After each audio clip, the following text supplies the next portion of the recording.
Zaneta is a first-year public affairs and policy management student, and they will be examining and they will be repositioning the role in post-colonial Africa, the role of Europe in post-colonial Africa by exploring the historical connection between European powers and institutions in Africa. By exploring how, by exploring how the historical connection between European powers and institutions in Africa colors the modern perception of Africa, its politics, and its culture. In this presentation, they seek to challenge the assumptions that Africa's politics and social issues exist in a vacuum and simultaneously seek to demonstrate how European institutions have yet to take accountability for the harm that their colonial practices have done. So Zaneta, the floor is all yours. Thank you. Thank you so much, Kaylee. All right, I'm going to share my slides.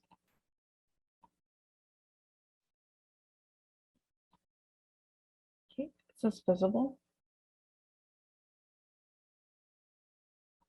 Yes, you're good. Great. Just give me 1 second. Okay.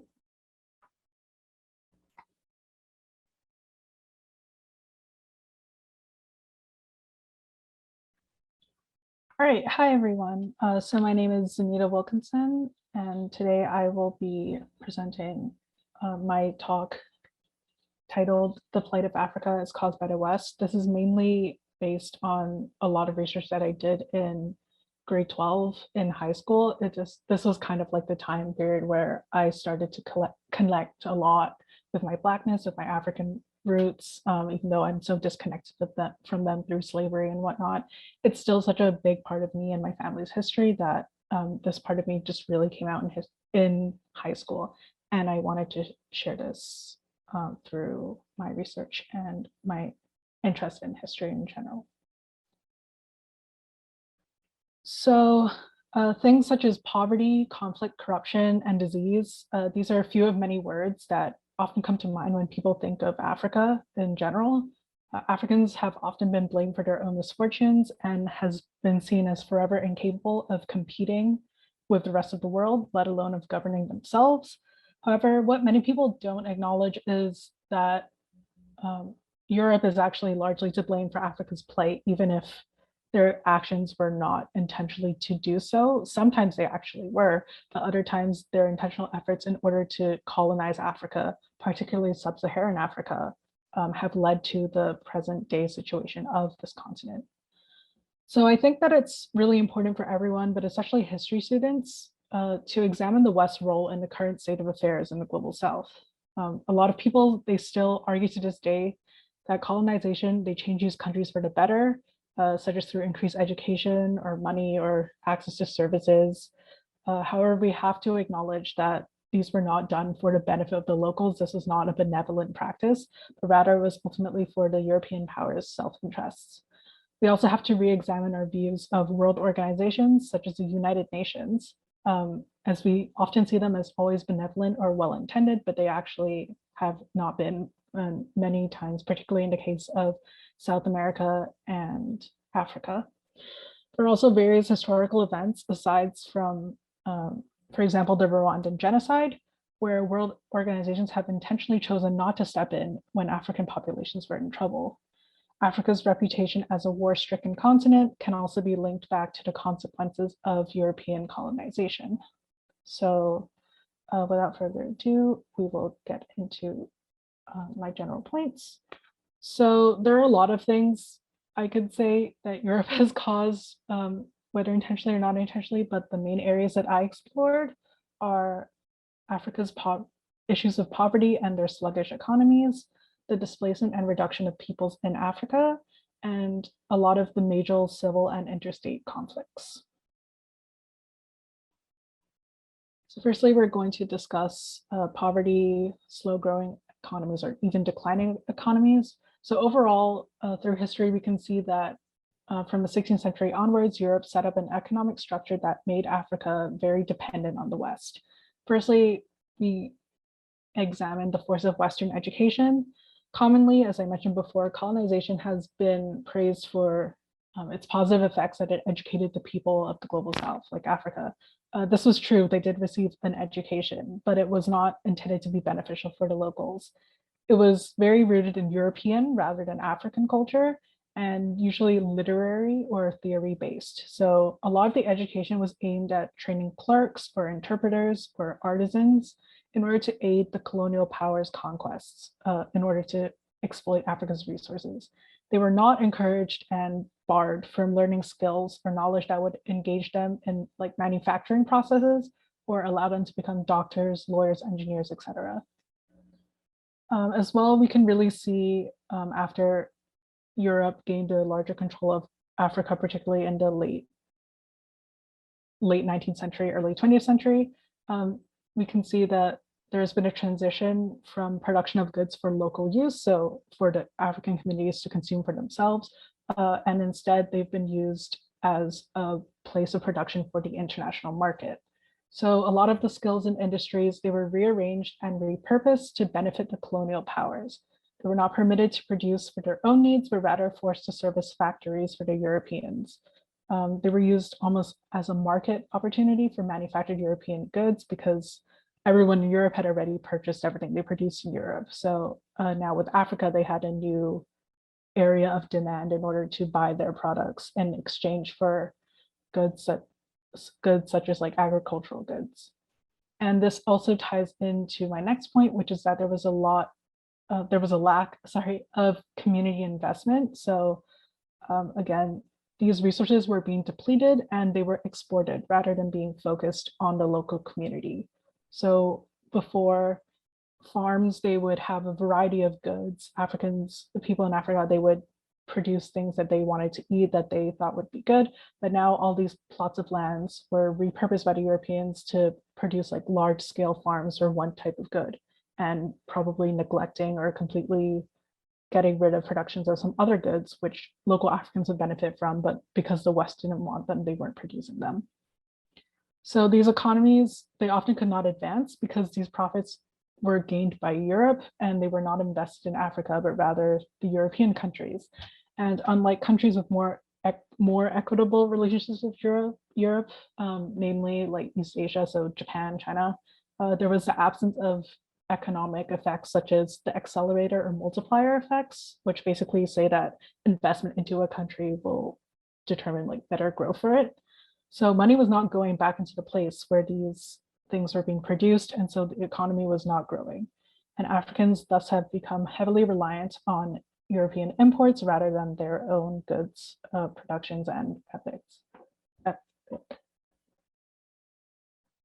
All right, so next I'm going to discuss the displacement and reduction of peoples. So over history, particularly 16th century onwards, we've seen that the African population has been heavily depopulated and dispersed due to European intervention.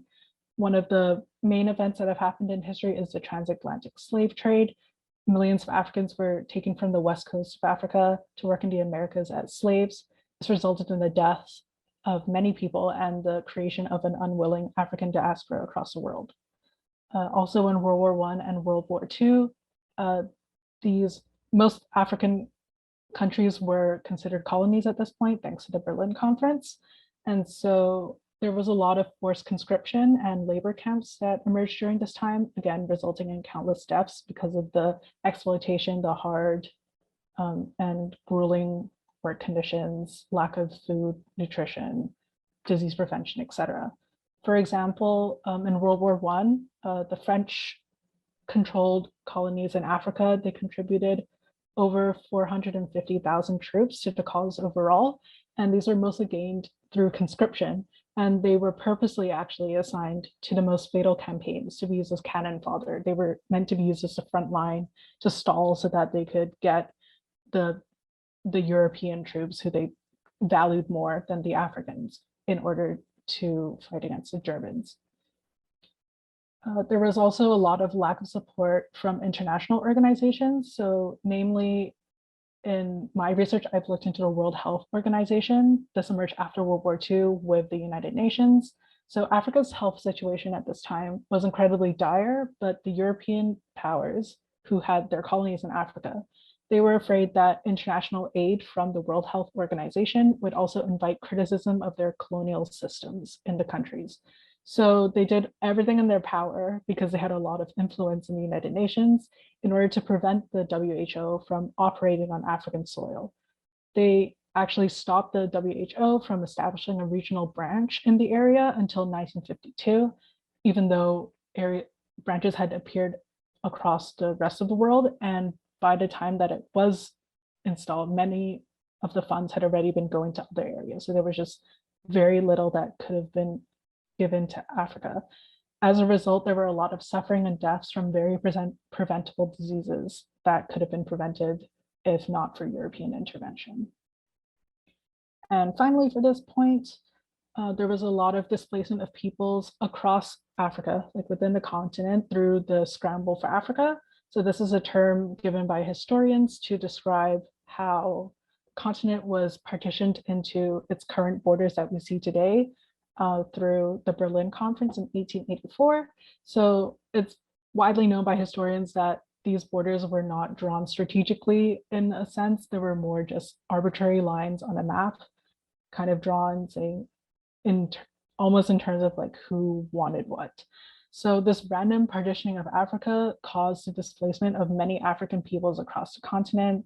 We had a lot of families and tribes and ethnic groups. They were separated from each other, their farms and their forests, their natural resources, the lands that they had spiritual or cultural ties to, by these invisible borders set by the Europeans. And this directly relates to my next point, which is that European intervention was responsible for a lot of the major civil and interstate conflicts that have gone on in African history and still go on today.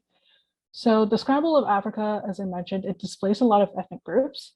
And we can see there was this one historical study, I really struggled to pronounce their last names, but it shows that the splitting of ethnic groups has led to greater hostility within and between nations since the scramble. And it serves as a backdrop to past and present civil and interstate conflicts. So most of the civil and interstate fighting that we've seen across history was concentrated in the original homelands of split ethnic groups. The intensity of these conflicts is approximately 25% higher, according to the study, in the regions with partitioned ethnicities compared to regions where groups were mostly kept together. And of course, because for the Europeans, this was completely random. They didn't know, they didn't really want to know. In the Berlin Conference, it didn't involve any Africans. It was just a white European meeting in order to partition the continent. At this time, social Darwinism and notions of eugenics were also introduced in European academia and filtering into their colonies. So this was, in general, a construction of race, and then turning that into a hierarchy to determine whose lives mattered more than others, or who was either even considered a person, or who was able to get more rights than others.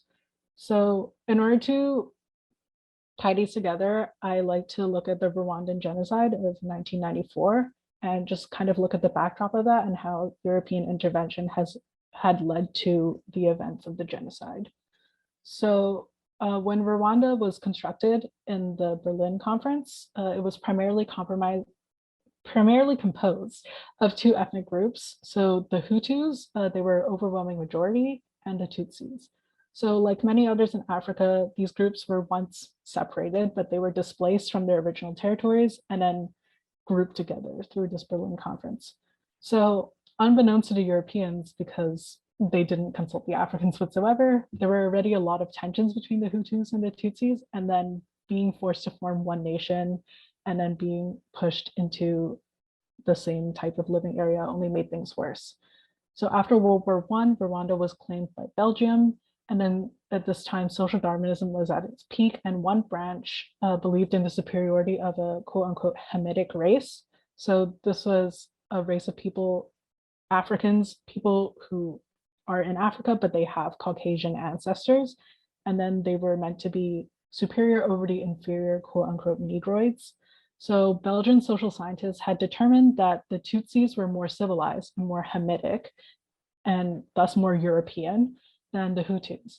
So over time, the Tutsis eventually believed in these myths from their great colonial powers, and they basked in the societal benefits and the European favor.